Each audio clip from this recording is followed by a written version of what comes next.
Hey everybody, thanks for stopping by. My name's Mike McNamara. This is Screen Magazine. All my Star Trek fans, I've just made your entire week.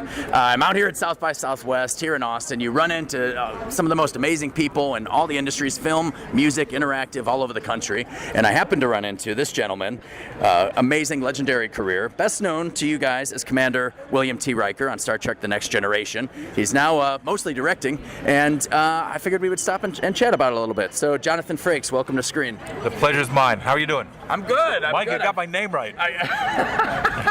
Too young to be a Trekker, aren't you? You're way back. I'm not a big Trekkie guy. No, but it was also before your time. It's 28 years ago. Yeah. Yeah. Well, yeah. Well, I actually just turned 40 like 2 days ago. But good God. You're well preserved. It's my mom's Italian blood. That's what it is. But so, I mean, you built this unbelievable career as an actor. Now you've transitioned into directing. You know, I was kind of curious. You've had such a long, iconic career. How have you seen filmmaking change so dramatically over the course of your career? I think what's happened is TV is now the place to be. Yeah. What the storytelling on television is more interesting. The writing is more dense. All the actors in the world want to be on television now. Yeah. And when I was starting out, it was like church and state. If you were a movie star, you didn't do television. Right. I remember one time I was doing a job with Bill Paxton and Anthony Edwards from ER. Sure.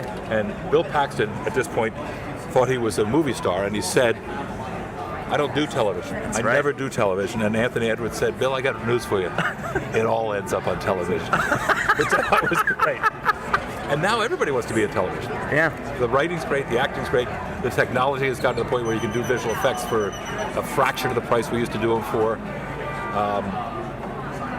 You're only limited by your imagination. Yeah. The sci-fi stuff uses a lot of motion captures, which was mind-boggling back in the day. Right. Now you just put dots on people and run them in front of a green screen and send it into a guy with a computer who knows what he's doing, and you can create whatever you want. It's the visual effects part of it has become amazing, but the writing is really where it is in TV now. It's unbelievable. And since we go into sci-fi a little bit, what is it that, and you've kind of touched on it already, what has you excited about the genre of sci-fi these days? Because it's had its hills and its valleys, and I think it's really, kind of returning to its peak right now. To be honest, it's a genre that I was thrust in. When I got Star Trek, when I was auditioning for Star Trek The Next Generation. You were doing like Arthur Miller on Broadway. No, I was not a serious actor, but I was certainly not a sci-fi guy. Yeah. And I rented videotapes of the original show to get and I thought people thought I was insane. Yeah. But now I watch Homeland and Ray Donovan. Luther, you know that show Luther? Yeah, the BBC show. They're going to actually do an American version, and I know about it because they're actually going to shoot it. They're at least shooting the pilot in Chicago. So with him? He's executive producing. Executive producer. I read about it. Yeah. So those are the ones that get you excited. Yeah. There's a wonderful show on BBC America called The Fall that Gillian Anderson's in. It's a show that takes place in Yorkshire called Happy Valley, and it's all writing that is.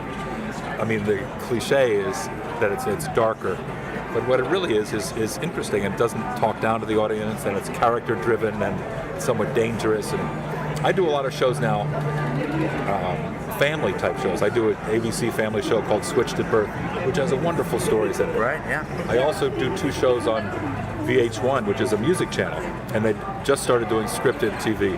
Right. One of which takes place. The superpower in the show is that a woman was at the altar, and she has been taken back in time 20 years, and she gets a redo. So the period piece. The period is the 90s. God help us. That's what I'm saying. The 90s is a period piece now. That's pretty hilarious. So, one of our episodes is like going to an REM concert. Right. I mean, I'm telling you, that's how insane it is. So the 90s was when I was doing Star Trek. That's so pretty Star funny. Trek is like a period now. It's hard to wrap your head around. I'll close it on. I've only got another minute left with you. You touched on family programming and how you're seeing a lot better writing. I feel like the problem, and not talking down to the audience, I feel like the problem sometimes with family is that it gets a little too cookie cutter or a little too thin. So where are you? I've got the answer for that. Great, that's what I want. I do another show called The Librarians, which is based on a bunch of TV movies that we did starring Noah Wiley, Bob Newhart, Jane Curtin, Olympia Dukakis, which are broadcast in the Sunday night slot where the Disney family movie used to be. Yeah. It's fantasy, magic. They go after artifacts from all over the world, and the whole family could sit down and watch the show together. And I don't know if this is a trend or if this show is a one-off, but we got like 12 million viewers an episode. Oh yeah, the show just got picked up for a second season. And so there is that. I wouldn't, when I had little kids, I only wanted to do family-friendly stuff like Star Trek, and I did a Nickelodeon movie. Yeah.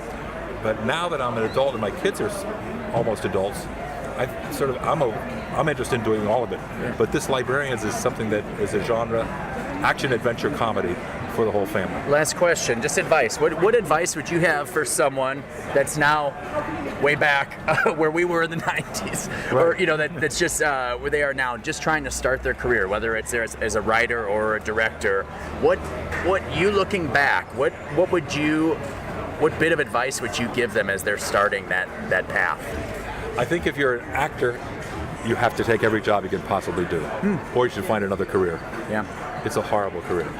If you're a writer, you've got to collaborate with people and continue to knock on doors. If you're a director or a producer, if you love something and you're passionate about something, find a way to get it made.